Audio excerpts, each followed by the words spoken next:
Bonjour à tous. L'aide pour comprendre le sujet DNB, la voici. C'est le premier sujet en physique-chimie que vous allez faire cette année. Donc un sujet de DNB, c'est toujours une étude de document, avec des questions sur les notions du cours, mais vous avez aussi des questions sur les documents. Donc voilà, il faut apprendre son cours, mais il faut aussi savoir retirer les informations importantes des documents. Normalement, un sujet est sur 22,5 points, mais pour faire simple, ici, on va le noter sur 20 points et il sera aussi évalué au niveau des compétences. Alors, chronométrez-vous. Vous disposez normalement, c'est-à-dire sans aide, de 30 minutes. La rédaction sera aussi comptabilisée au niveau de la propreté, au niveau de la syntaxe, c'est-à-dire fait des phrases, et de l'orthographe. Il y a deux documents. Alors, doc 1, l'utilisation du fer. On vous dit lorsqu'il est mélangé au carbone, le fer forme un alliage, c'est-à-dire un mélange, l'acier. Celui-ci est peu coûteux et a des propriétés mécaniques intéressantes, entre parenthèses, solidité, etc. Le principal inconvénient du fer est qu'il s'oxyde en réagissant avec le dioxygène de l'air pour former l'oxyde de fer, la rouille. Deux formules, Fe2O3. C'est pourquoi il est souvent recouvert d'une peinture protectrice. Vous avez une image de la tour Eiffel et Doc 2, c'est la case du tableau périodique concernant le fer. Première partie des questions. Le fer sur Terre. Donc vous avez deux questions. Pour chaque question, je vous propose une aide qui va apparaître à l'écran. Alors, question numéro 1. Le fer est l'élément chimique le plus abondant sur Terre. Quels sont les deux éléments chimiques les plus abondants dans l'univers? Alors, l'aide, vous allez trouver des éléments de réponse dans le bilan 3 du chapitre 2, qui dit « L'univers est essentiellement constitué d'hydrogène et d'hélium. Sa composition chimique évolue depuis sa naissance. » Ensuite, question numéro 2. Lorsque le fer rouille, il se produit une transformation chimique. Avec quelle espèce chimique réagit le fer lorsqu'il rouille? Pour trouver la réponse, je vous conseille de relire à nouveau le document numéro 1, l'utilisation du fer. Deuxième partie des questions, le fer à l'échelle atomique.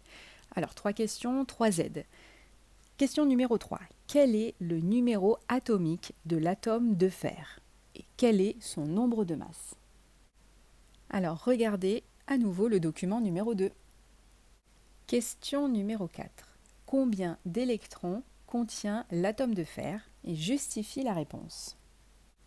Alors, voici l'aide. Relisez le cours du chapitre 2, plus précisément le bilan numéro 2, qui disait « Le noyau de l'atome est constitué de nucléons, les protons qui sont chargés positivement, les neutrons dont la charge électrique est nulle, et un atome est électriquement neutre car il contient autant de protons que d'électrons. » Question numéro 5. Indiquez la composition du noyau de l'atome de fer. Alors pour cela, vous allez utiliser les informations du document 2 et du bilan 2. Et ensuite, rappelez-vous, le nombre de masse est aussi le nombre de nucléons. Pour répondre à la dernière question, numéro 6, vous avez 3 documents. Alors c'est une question ou un problème plutôt. Ce sera à vous d'utiliser et d'organiser les informations pour répondre à la question. C'est un genre de démarche scientifique. Alors, les informations justement, il y en a 3. La première qu'on vous indique, c'est ce qui concerne la boule de pétanque. Donc elle est en 100% acier.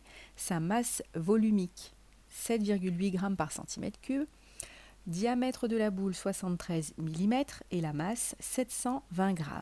Deuxième information, en haut à droite, c'est la formule qui permet de calculer le volume d'une boule. Donc c'est égal à 4 tiers fois pi fois r cube. Donc 4 tiers c'est 4 divisé par 3, pi 3,14 sur la calculatrice, vous l'avez, et R, c'est le rayon.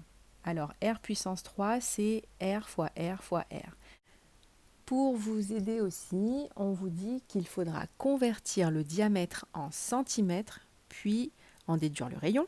Et pour l'acier, 1 cm3 pèse 7,8 grammes. Alors la question, en utilisant les informations du document, déterminez si la boule de pétanque est pleine ou creuse. Donc ce qu'on vous demande, c'est de calculer la masse de la boule, qu'on va considérer pleine d'abord, et ensuite on pourra conclure. Si vous savez déjà comment faire pour répondre à toutes les questions du sujet, allez-y, arrêtez la vidéo et commencez à répondre aux questions. Si vous avez besoin d'un peu plus d'informations, d'aide pour la dernière question, vous pouvez poursuivre la lecture de la vidéo. Alors, la dernière question, étape par étape. Alors pour commencer, vous allez utiliser la formule du volume d'une boule pour pouvoir calculer le volume de la boule de pétanque. Alors attention, vous devez convertir le diamètre en centimètres et ensuite déterminer R. Donc attention, le rayon, c'est la moitié du diamètre. Le diamètre fait 73 mm qu'on convertit en centimètres et ensuite on détermine le rayon.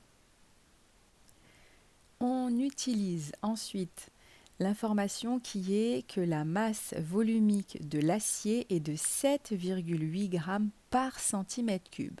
Alors normalement, le volume que vous venez de calculer est en centimètres cubes. Il va falloir ensuite faire un produit en croix. Parce qu'en effet, vous avez le volume, mais nous, on veut avoir la masse. Donc on va utiliser la masse volumique. Alors, donc c'est un produit en croix que vous allez faire. Si 1 cm3 pèse 7,8 g, alors votre volume en centimètres cubes pèse combien de grammes? Donc je vous laisse faire le produit en croix et vous allez avoir votre réponse. Ensuite, en fonction de ce que vous allez obtenir, de la masse obtenue, vous allez pouvoir la comparer avec la masse d'une boule de pétanque qui est de 720 grammes.